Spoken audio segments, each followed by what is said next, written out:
Capital Sonoro.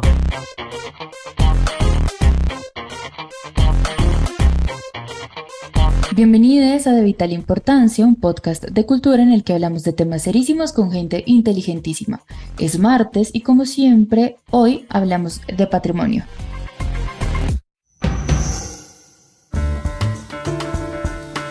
A propósito de la celebración extendida del mes de patrimonio, hoy conversamos sobre el libro La Bogotá de los Muertos, borraduras y permanencias en el antiguo cementerio de los pobres, que se trata de una exploración documental y una observación detenida del antiguo cementerio de los pobres. Para hablar nos acompaña Margarita Sierra, directora de investigación del IDPC y quien estuvo a cargo del trabajo realizado para esta publicación. Margarita, bienvenida a De Vital Importancia. Hola, muchas gracias por la invitación. Margarita, quisiera empezar con una pregunta de rigor en este espacio de vital importancia que sé que puede ser un poco compleja, pero que me gusta que todas las voces que vienen nos ayudan a crear una noción mucho más amplia y cercana para todos los que escuchan este podcast. ¿Qué es el patrimonio? ¿Cómo podemos contárselo a la gente? Bueno, esa es una pregunta que es complicada, a pesar de que parecería que alguien que trabaja en el instituto puede tener clarísima la definición, pero esto se trata de una noción que ha sido cambiante, que ha evolucionado en el tiempo y en este momento lo que estamos tratando de hacer es enriquecer esa noción de lo patrimonial y del patrimonio con consideraciones de orden político, es decir, es identificar cuáles son las redes de significación, pero además también las relaciones de poder eh, que configuran o que atraviesan eso, cualquier cosa que sea, que la gente considera cercana, valiosa o patrimonial. Digamos, el patrimonio puede además no ser necesariamente una cosa noble o pretendidamente deseable, sino que también puede problematizarse con el fin de revisar justamente cuáles han sido los factores que han determinado un tipo de valoración en específico. Entonces, cuando uno habla del patrimonio debería remitirse sobre todo a los criterios para valorar y para significar eso como patrimonial. Yo no sé si esto sea demasiado enredado y poco claro, eh, pero sí debo decir que es una definición que está en tránsito en este momento. Es decir, el patrimonio como definición y como noción está en una especie de crisis y es una crisis interesante porque permite entonces resignificar, resignificar resignificar la noción políticamente para que efectivamente sirva de plataforma para agenciar demandas sociales, por ejemplo, que tenga ese sentido, no que tenga un sentido ornamental o folclorizado de la cultura, sino que pueda servir de vehículo para agenciar demandas sociales. Ahora que mencionas esa crisis, Margarita, quisiera que la exploráramos porque hemos hablado en este espacio sobre la distancia que ha existido siempre dentro de las conversaciones de la gente que llamaríamos normal, que es de la cotidianidad, frente a este tipo de temas. ¿Cuáles crees tú que pueden ser unos ejercicios, estrategias o lugares de diálogo sobre el patrimonio? A ver. Pues desde el instituto lo que se ha tratado justamente es de abrir esa conversación, de abrir la conversación a la ciudadanía en general y a la gente de a pie, digamos, que esta conversación no se restrinja a los patrimonialistas o digamos, a los profesionales que han estado tradicionalmente involucrados en el campo del patrimonio, sino que justamente se puede abrir a diferentes, digamos, lugares de enunciación. Y esto significa abrirlo a diferentes maneras de valorar lo patrimonial. Entonces, digamos que los espacios para conversar sobre lo patrimonial pues están desde la institucionalidad, siguen estando presentes. pero lo importante no es solamente que estén presentes desde la institucionalidad, sino que se aborden de maneras distintas, que se aborden, digamos, con algo de sospecha. También es importante que se aborden desde una perspectiva crítica y que se tenga en cuenta que, eh, de nuevo, el patrimonio no necesariamente es una cosa loable, o más bien la construcción tradicional y clásica del patrimonio no necesariamente es una cosa loable o necesariamente deseable como objetivo social, sino que lo que, digamos, particularmente queremos propiciar desde el grupo de investigación del instituto es justamente una mirada crítica eh, de eso que se ha construido como patrimonial, para llenarlo, digamos, de otros significados.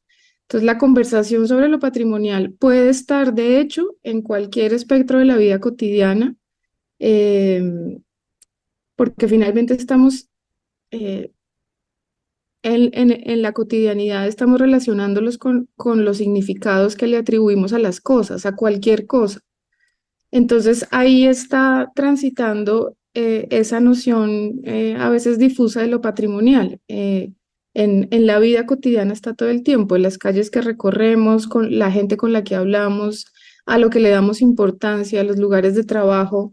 Se trataría entonces como de revisar o de observar esa cotidianidad pensando en qué es lo que qué es lo que ha otorgado significado a esos espacios. Sería como por ahí. Bien, Margarita, ahora quisiera que entráramos ahora sí en materia para hablar del tema que nos convoca. Los columbarios del cementerio central son el cementerio de los pobres, ¿verdad? El lugar en donde se enterraban a las personas de más bajos recursos de la capital del país. Y quisiera que empezáramos hablando de los lugares de la muerte. ¿Cómo desde los estudios patrimoniales es importante o les convoca a ustedes poner el ojo ahí? Mm, bueno, digamos que el cementerio de pobres, que efectivamente es el lugar que mencionas en donde están actualmente emplazados los columbarios, a pesar de ser vecino de la elipse central, que es el área funeraria que más ha tenido atención, tanto por parte de la construcción de la historia, de las políticas del patrimonio, como también por parte de las políticas urbanísticas, quizás ha desplazado la mirada sobre esta zona del cementerio, que antiguamente era un mismo cementerio, era un mismo complejo funerario, sin embargo, marcado con unas fronteras, pero hacía parte del mismo complejo. Y a pesar de hacer parte del mismo complejo funerario, la parte de la elipse central y del trapecio es la que ha tenido la mayor atención, como te digo, desde diferentes instancias del conocimiento y también de la administración de las lógicas urbanísticas. Eh, entonces nos interesamos por este predio específicamente con el ánimo de restituir la declaratoria de las edificaciones a las galerías que sobreviven a los columbarios, con el fin de restituir la declaratoria que le había sido retirada en la anterior administración. Y cuando hacemos un ejercicio inicial de investigación sobre este espacio para preparar los documentos de la restitución de la declaratoria que tuvieron que ser presentados al Consejo Distrital de Patrimonio, nos damos cuenta que este espacio es enormemente valioso, enormemente rico para comprender la historia de la ciudad, pero que paradójicamente ha sido desatendido. Entonces es ahí que iniciamos el proceso de investigación como una apuesta para develar, digamos, significados que habían estado de alguna manera ocultos o velados del espacio. Entonces es ahí que comenzamos el proceso de investigación ya propiamente dicho. Um, y por supuesto digamos, con la certeza de que los lugares de la muerte en una sociedad son tan determinantes para entender cómo funcionamos y cómo funciona nuestra cultura, como los lugares por los que transitan los vivos, los lugares donde están los muertos, nos dice todo de los lugares de los vivos. Y es a partir de un poco esa pregunta de cuáles son los sentidos que nos puede arrojar este lugar que no habían sido abordados ni observados que emprendemos la investigación. ¡Hey tú! ¿Ah? Sí, papá, mamá. ¿Tu hijo o hija se la pasa dibujando o creando personajes extraordinarios? Escribiendo universos mágicos, bailando y cantando como tenor, creando paisajes con sus fotografías o hace cualquier tipo de arte? Invítalo a alistar sus obras y compartir su arte en Eureka. Ve a nuestras redes sociales, @EurekaTuCanal. Visita nuestra página eurekatucanal.com o escribe a nuestro WhatsApp 322-510-8955 y conoce toda la información para ser parte de Eurecrea. Comparte tu arte.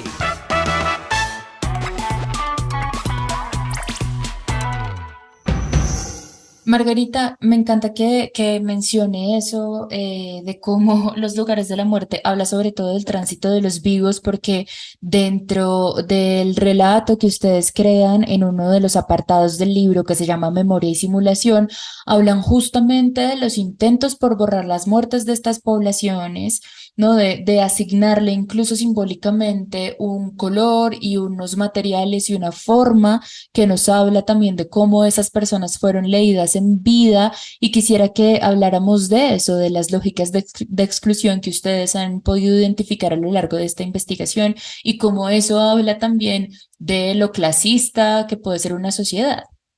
Es así tal cual, en las ciudades de muertos se traducen las contradicciones, las exclusiones o las inclusiones de la sociedad de los vivos y de esa manera lo estamos leyendo.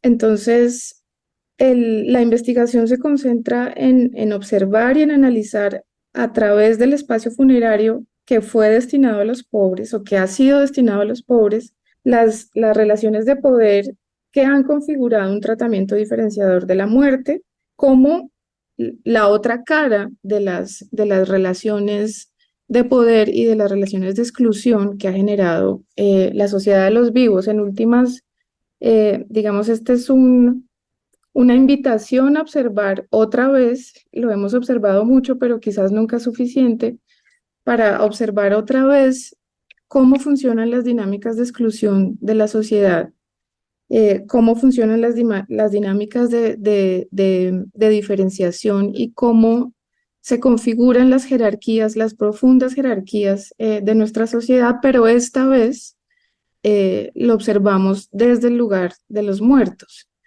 Entonces, este cementerio, como tú ya lo dijiste, acogió y fue destinado para las clases menos pudientes económicamente y menos, digamos, prestigiosas socialmente. Es una capa enorme de población. No se trata de, digamos, de los pobres que estaban en condiciones de miseria, sino de una capa mayoritaria de la población, es decir, de la población que sencillamente que no pertenecía a las élites. La población que pertenecía a las élites iba a ser enterrada en la elipse central y en el trapecio, mientras que el resto, que era la mayoría, sería enterrada entonces en el cementerio que se llamó de pobres desde un inicio, estableciendo además unas fronteras clarísimas en términos espaciales, pero también en términos estéticos, que son evidentes. Vemos cómo en la elipse central aún están en pie los grandes mausoleos las inhumaciones suntuosas y brillantes con tanta pompa, mientras que en el área que le correspondía al cementerio de pobres, los únicos vestigios que se encuentran son las 4 galerías funerarias actuales y la culata de la galería perimetral hacia el occidente. Y esto en razón a que efectivamente el espacio, por ser el espacio de los pobres y por ser el espacio de una población que se consideraba menos digna que la que se encontraba en la elipse, sufrió múltiples violencias de orden urbanístico. Le fueron pasadas un par de avenidas en los años 50 sin ninguna contemplación.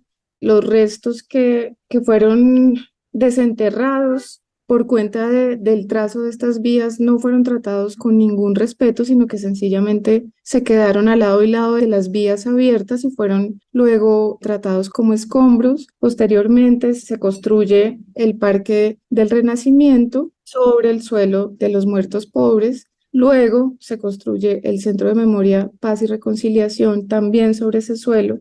Es decir, no se tiene ninguna consideración por los significados tan profundos y tan hondos que tuvo este espacio, ni, repito, ni con las intervenciones urbanísticas, ni con el discurso que se creó y que se ha creado desde la historia y de las políticas del patrimonio sobre la significación de este lugar. Tan es así que el lugar no aparece prácticamente dentro de la bibliografía sobre los cementerios de la ciudad, aparece apenas en algunas referencias muy marginales, y eso, digamos que nos habla de la desatención, del desdén de la sociedad y de la administración pública por este espacio, y también nos habla entonces de su ocultamiento, que es un ocultamiento y un desdén no por estos muertos, sino por esos que alguna vez estuvieron vivos y por los vivos que además se relacionaban o que eran los deudos de estos muertos.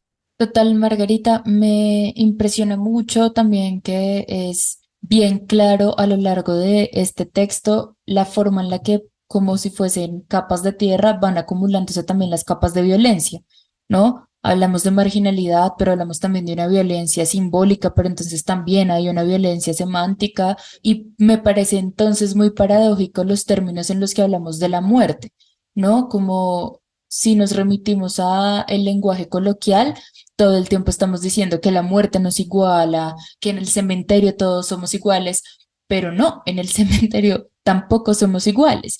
Quisiera entonces que ahondáramos un poco en lo que usted mencionaba antes y tiene que ver entonces con las políticas de la memoria. ¿Cómo podemos tratar de contarle a la gente qué implica hablar de una política de la memoria a la luz de un cementerio? Efectivamente, tendríamos que partir por lo que ya hemos estado hablando, y es el tratamiento diferencial de este espacio desde todos los ámbitos, tanto urbanísticos como simbólicos. Los cementerios, digamos, per se son lugares de la memoria. No tienen necesariamente que estar inscritos o explícitamente que están inscritos en un proceso de memoria, sino que son, de hecho, en Occidente y a partir de, digamos, quizás desde el siglo XIX, sobre todo XVIII, son lugares de memoria porque son los lugares en donde se disponen los elementos que permiten la recordación de esas personas o que permiten hacerlas presentes a pesar de que hayan muerto. Entonces los cementerios de hecho entran dentro de este espectro grande y estructural de cómo percibe una sociedad contemporánea su memoria y su pasado. Tienen que ver, por supuesto, con el pasado, pero son una manera de tramitar el pasado desde el presente. Y ese trámite del pasado y ese trámite de la memoria en el presente para el cementerio de pobres, pues fue completamente distinto al que se le dio al cementerio que más tiene, digamos, una carga simbólica en términos de conservación, que es la elipse central. Entonces, este lugar de pobres, el cementerio de pobres, como lo dices, ha sido afectado por una serie de violencias que no solamente son urbanísticas en términos de arrasar con el espacio, de demoler parte de su conjunto edilicio y de querer destinarlo para otros usos sin ningún miramiento, sino que después de eso, después de su cierre, después de que se formaliza su cierre, se clausura y los deudos que todavía tenían sus muertos en los nichos de los columbarios tienen que ser obligados a llevarlos a otros lugares. Una vez se cierra, esto no termina allí, sino que el espacio se percibe como un espacio vacante porque se cambia el uso del suelo. Como te digo, sin ningún miramiento, se cambia el uso del suelo de uso funerario a uso recreativo. Por norma. Entonces, con este cambio comienzan a surgir y a andar varios proyectos que querían convertir este espacio en un parque recreativo y deportivo. sin tener en consideración la significación, como te digo, de siglo y medio de uso funerario específicamente de y para las poblaciones populares y pobres de la ciudad. En esta especie de intersticio que se da, o de, digamos, de umbral, en el que el cementerio se cierra y queda, digamos, como vacante, se genera ahí una especie de vacío sobre el cementerio que comienza a ser aprovechado para escenificar en este espacio demandas sociales de distinto orden. Y quizás entonces la que tiene más fuerza es la que se asocia con el discurso de la memoria histórica, es decir, con las demandas legítimas, por supuesto, de los duelos inacabados que tuvieron lugar por cuenta del conflicto armado contemporáneo, el conflicto armado de los últimos años en la ciudad. Y entonces este discurso de la memoria histórica se instala muy fuertemente en el cementerio. Se le asigna este significado, digamos, este significado de denuncia por todo este repertorio de violencia y de infamia sobreviniente del conflicto armado contemporáneo, pero se olvida que este espacio ya era elocuente para leer y para notar otro tipo de violencias que quizás son menos estridentes y quizás son violencias a las que ya estamos acostumbrados como sociedad, pero que son igualmente denunciables. De manera que esta asignación de unos significados que, entre comillas, voy a decir, no le son propios al lugar, vuelven a instalar una capa digamos, de veladura sobre lo que nos habla este lugar y sobre las posibilidades que tiene para interpelarlos como sociedad respecto de estas violencias que se han normalizado. Margarita, tratando de hacer esta lectura en el tiempo de las transformaciones y violencias que han sucedido en este lugar, ¿cómo entonces es visto este espacio desde el presente? Pues esa pregunta es difícil dependiendo de cómo es visto por quiénes, es decir, como el espacio ha sufrido tantas transformaciones en este momento, el espacio se percibe sobre todo como el lugar en el que están los columbarios y a su vez como el lugar en el que está instalada una obra emblemática que denuncia los duelos inacabados del conflicto armado reciente. Yo pienso que ese es digamos, el significado más visible del espacio.